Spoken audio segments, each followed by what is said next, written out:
Siemanko, zapraszam do kolejnego poradnika z gry Total War Warhammer 3. Tym razem porozmawiamy trochę o klimacie w wyczerpaniu, gdzie najlepiej toczyć wojnę, no i trochę powiemy też o bohaterze, jak go budować, albo chociażby jak ja ich buduję. No dobra, nie przedłużając. Pierwsze co najważniejsze jest, to jest klimat. Klimat wpływa na to, że jeśli nasze armie się poruszają, przykładowo jak tutaj ten Grimgor, tutaj mamy, że nasza armia zostanie trochę uszkodzona. Akurat tutaj nie masz tak źle, ale są też miejsca, gdzie ten klimat będzie cię bardzo wybijał, więc tak naprawdę może ci 1/5 armii wybijać chyba, maksymalnie z tego co kojarzę. Więc na to warto zwrócić uwagę. Jak sprawdzić, gdzie jest jaki klimat? Na samym początku w wyborze frakcji pokazuje ci też, jakie klimaty na przykład kto lubi. No, orkowie przykładowo lubią góry, lubią jakieś płaskie tereny, jakieś pustynie, przez to się dosyć dobrze tam poruszają. Nie lubią na przykład chaosu, czyli górnej w części mapy. Jeśli chodzi o wyspy, też tak średnio im gdzieś tam leżą. Oni po prostu lubią stały ląd i góry w większości. Tak samo tutaj mamy Kataj. I oni taki pustkowi typu Kataju w ogóle też średnio lubią. Na co wpływa jeszcze klimat? Jeśli wejdziemy sobie przykładowo na miasto, mamy efekty prowincji.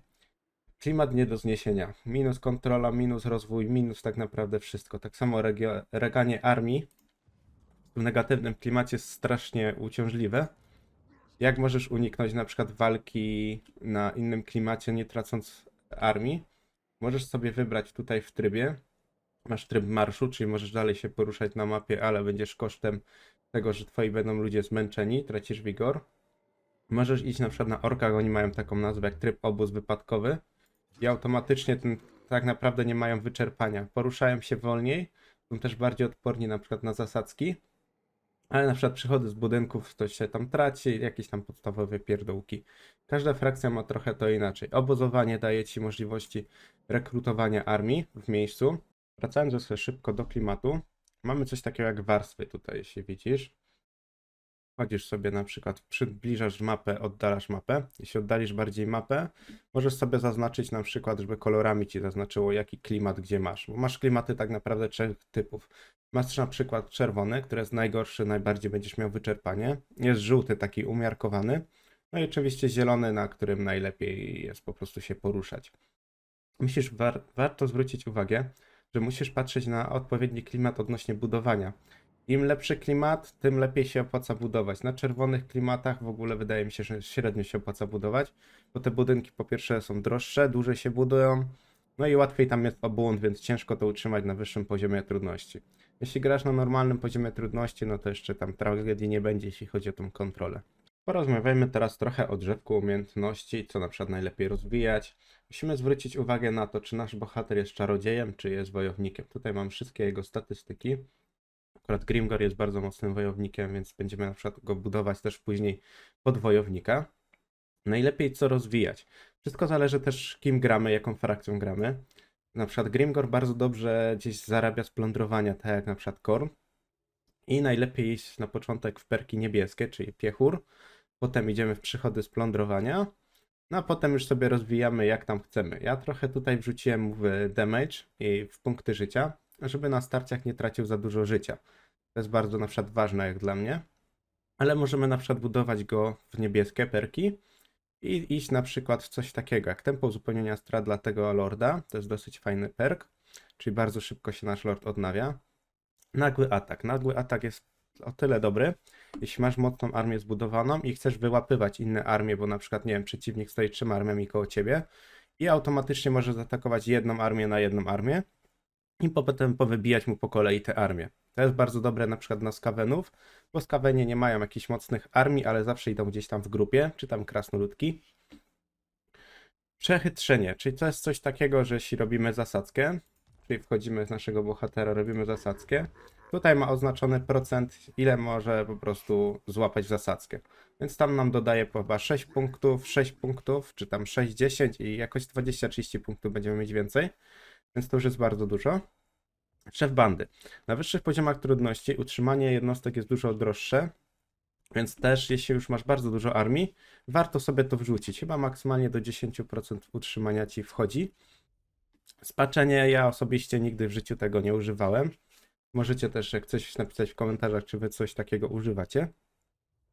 No sława i strach, czyli utrzymanie zasięg, doświadczenie jednostek plus, no to jest dosyć dobre, więc do tego też dążymy. Jeśli chodzi o perki czerwone. Perki czerwone to są przeważnie perki dla naszych jednostek i dodatkowo na późniejszym etapie mają chyba buffy, ale tutaj widzę, że akurat na orkach chyba tego nie ma. Ale jak dobrze pamiętam, jakieś ludzkie typu Bretonia, Imperium mają też dodatkowe buffy jakieś do pancerza, do czegoś tam, jeśli chodzi o bohatera. Więc tutaj na przykład warto budować, jeśli już mamy ukierunkowanego bohatera. Przykładowo ja będę miał na pewno czarnych orków, debeściaków i tych podobnych, więc na przykład chłopaki to jest dosyć dobry perk, bo daje tak naprawdę bardzo dużo pancerza, znaczy bardzo dużo damage'a. Tak samo chyba był też perk do pancerza tutaj, to jest chyba właśnie tutaj, plus 12 do pancerza. Tak naprawdę poziom lub wyższy armii trzeba mieć, no ale wbicie 7 poziom armii jest dosyć szybki.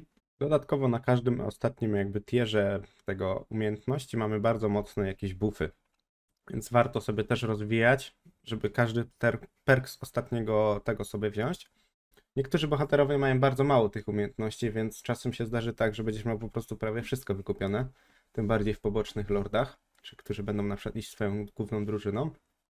Jeśli chodzi o żółte perki każda frakcja, każdy bohater ma przeważnie inne. No chyba, że to są orkowie, no to w większości gdzieś tam są zbliżone, ale jeśli chodzi o frakcję, każda frakcja ma trochę inne. Ja na przykład, jeśli chodzi o Grimgora, jest to jednak wojownik, idę bardzo dużo w pancerz, w szarżę i siłę broni. To są takie najważniejsze rzeczy. Ewentualnie jeszcze życie warto też sobie dobrać.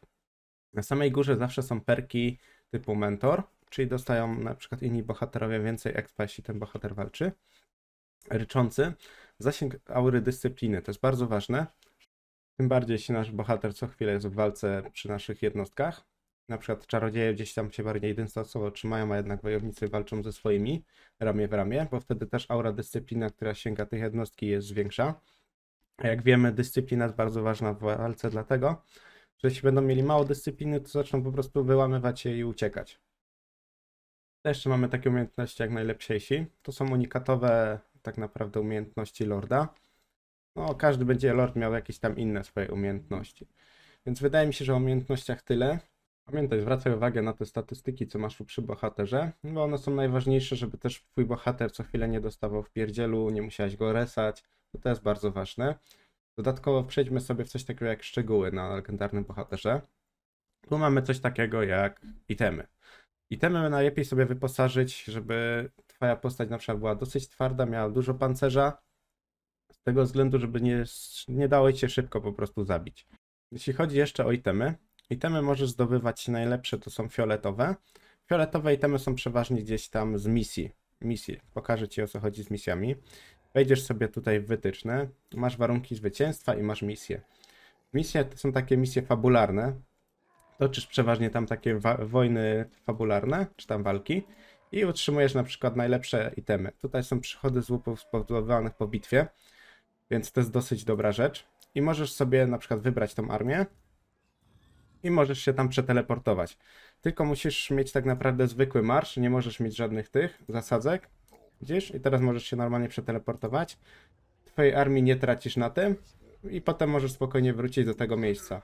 Bo zdarza się tak, że te miecze, te itemy unikatowe, one są po prostu gdzieś porozrzucane po mapie. Zależy też wszystko od frakcji. Dobrze, czas przejść do ostatniego podpunktu, czyli toczenie wojny. Toczenie wojny to ja bardziej też mam na zasadzie początek gry. Dlaczego?